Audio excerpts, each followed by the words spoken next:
All right, this lecture slide is going to be on global climate, and we're going to consider how and what took place. And we'll be looking at Milankovitch cycles, and they're in these pictures over here.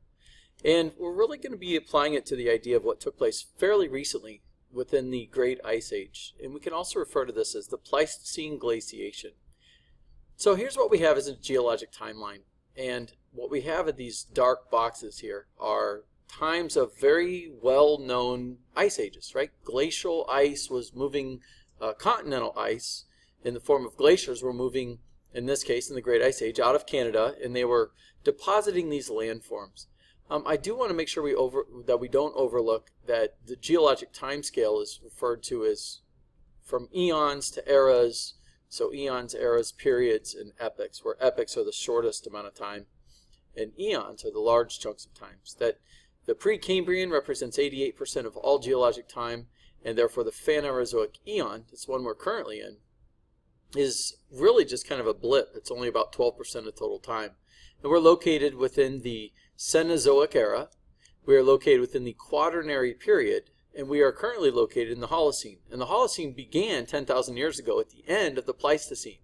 So geologic time-wise, we're referencing our eon, Phanerozoic, the era, Cenozoic, the period, Quaternary, and the epoch, Holocene. So this is where we currently are right now. And the Great Ice Age ended when the Pleistocene epoch ended. So we'll find a common theme that ice ages are not only common, but are actually predictable. So this is what a map would look like of the late Pleistocene glaciation in North America. Now these are recreations of right, this picture right here is a recreation of what the continental glaciers would look like. And we would have these areas up here that ice would accumulate into depth. And at a certain depth, it begins to flow. And as it flows, that's what we see these arrows. These arrows are simply showing us, this is what's called the Labrador sector. That's what influenced our local area. It got so deep, up to a half a mile, even greater than a half a mile deep, it flowed outward. And that ice literally flowed in and around our area, and it reworked our landscape. Well, now we can apply Milankovitch cycles. We have three phases: eccentricity, obliquity, and precession. And the eccentricity is simply saying that the Earth's orbit changes in about 100,000 year periods, or periodicities. And the periodicity is the recurrence interval.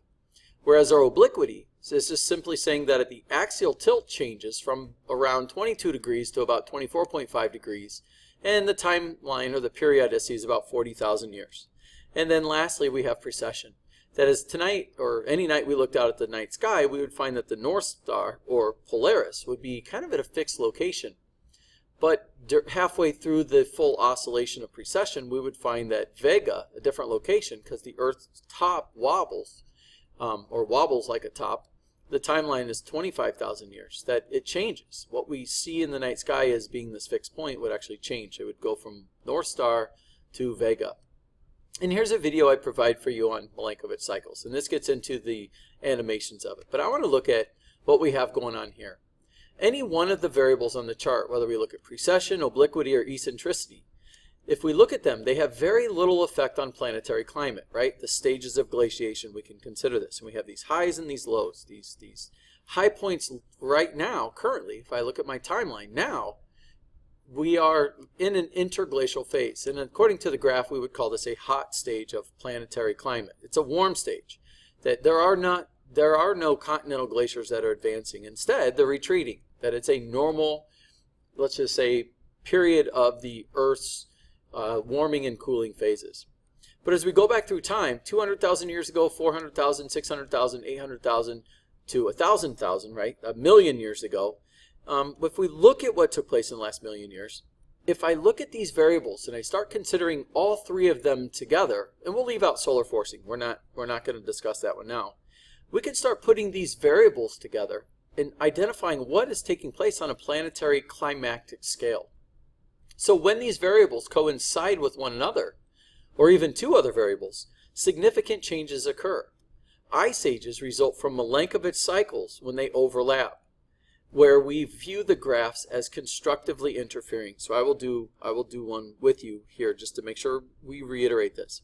If I look at the peaks here, my crests here, if you'll notice right here, about 100,000, slightly over 100,000 years ago, would have been a warm interglacial stage, and therefore about 100 and, I don't know, 20,000 years ago down here would have been an ice age. I want to look at this part right here. If I look at what takes place, that if I coincide these as my crests and my troughs, if I add up my crests here, notice I've got a high point here, a high point here, and a high point here. And if I look at these all together, they all reach these warm phases and or cool phases simultaneously. This would be a warm phase, so we see this warm, this hot stage. But where they reach their minimums, notice here, oh, excuse me, that's solar forcing, excuse me for that one. If I reach my eccentricity minimum and my obliquity minimum and my precession minimum, all three of these together lead to what we would call a cold or a glacial stage where glaciers advance out of Canada, much like we see in this picture here. So they're predictable. So there are three parts to glaciers and how they move. And we'll call these terms, you have precipitation, right? You have snow accumulating. It moves along its base, and then it melts or sublimates. It simply means there's a net loss. So at the end, it's always changing, right? The end part of a glacier is always changing. But if it's gaining here, it's growing. So the blue area, precipitation is adding snow and ice. Therefore, the glacier is moving outward under its own weight. It moves as more weight in the form of snow and ice is added. The green, glacier movement. The glacier is moving in the direction of the green arrow to the left. The glacier moves in a series of short surges and lunges forward over the land. And then red, the melting or sublimation, often referred to as ablation, it would equal a net loss of ice. So glaciers are very dynamic, that they reflect what are taking place on a climatic scale in terms of global climate. So when you find continental glaciers, as we did during the Great Ice Age, you find that continental landforms, or continental glaciers, excuse me, are the result of global climate. So here are specific landforms, and this is where things get significant. That we have these landforms in and around northern Illinois, and particularly southern Wisconsin. That we can find drumlins, they look like teardrops. We can find eskers, these long, windy regions of gravel and rock. We find kettle lakes that are, right, a kettle is a particular landform, and a lake is literally a circular circular lake. We have kames, we have ground moraines. We are actually, Deerfield High School is located on the Deerfield Moraine.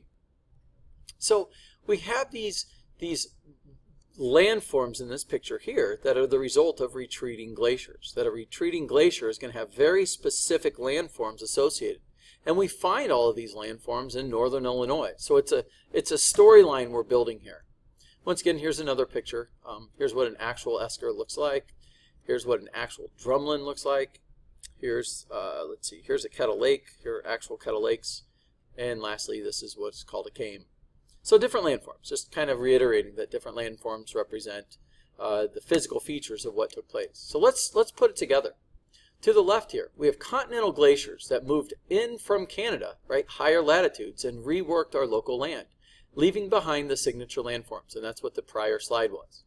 So we have these three major glacial advances, and they all took place during the Great Ice Age, over the period of about 1.6 million years. The most recent one is the Wisconsin. The Wisconsin is located by our land is most recently reworked from it, and it lasted about 20,000 years.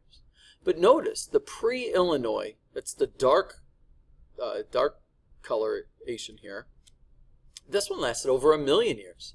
So different phases of the Great Ice Age took different amounts of time. That there was glacial ice outside, right, in and around our area for extensive periods of time.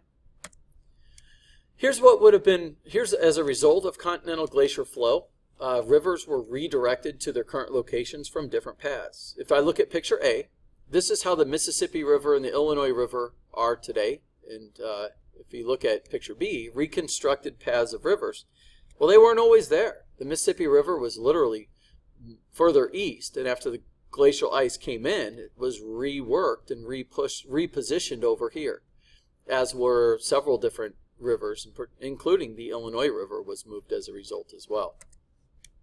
So the three major advances in retreat left Illinois with a unique landscape full of glacial landforms. evidence. Once again, we have physical evidence of such a glacial past. So based on highly regarded theories and consistent geologic findings, it is clearly evident that a glacial episode took place directly underfoot. So we are living history that the Great Ice Age took place. So, and these are what we call moraines. Moraines are these landforms that literally, locally, we've got all kinds of moraines. But these are moraines here that I want you to pay attention to, these moraines in and around Lake Michigan. That the sediment that builds these moraines here was actually the sediment that was where Lake Michigan once was. As glaciers came out of Canada, they picked up and deposited sediment that was, well, if I look at Lake Michigan right here, you see this lobate shape. A lobate shape is very consistent with glacial activity. So Lake Michigan's physical appearance is further evidence that a glacier and glacial ice reworked it and moved it. And it took the sediment, the soft rock, and pulverized it into the landforms that then rebuilt and reconstructed landforms on the outside. So this sediment that was building these moraines here, right, these are end moraines, were once part of the rock that is where Lake Michigan now resides. So it was carved out, so it was pulled out of here, so now we've got a basin here, and the sediment has been redeposited surrounding the Great Lakes themselves. So here's what took place. Picture A shows what parts of North America would look like if all the ice sheets on the poles melted and increased sea level, right? Notice sea level would be much higher. Notice sea level would come up the Mississippi Basin, river basin. And picture B shows what North America looked like during the Laurentide ice sheet maximum of the Great Ice Age. And that was just a period of time. The Laurentide maximum was just a period of time within the Great Ice Age. And this was about 18,000 years ago. Notice, this is what we call the maximum extent. And since we have so much ocean water that had, well, let's just say the fresh water evaporated, fell down as snow and ice, sea level dropped. So notice how much more sea level there was during the Great Ice Age maximum, because it would have been the water that would have evaporated from the ocean. So notice, if all glaciers melted, we would have much less land, and during ice ages we have much more land exposed. So ice cores. Ice cores are clues to the past, and it's very important that we start looking and thinking about how do we study past climate or paleoclimate. So a picture to the right, as a glaciologist saws off a piece of an ice core which he has recovered from the hand drill to his left. He is dressed in surgical garments in order to minimize contamination of the ice core. Analysis of ice cores provide important data about past climates and recent trends in atmospheric pollution. Below is a picture of annual ice layers to a depth of about 1,800 meters or 1.8 kilometers, which is about 1.1 miles. And notice, the dark and the light sequences are just alternating seasonal patterns.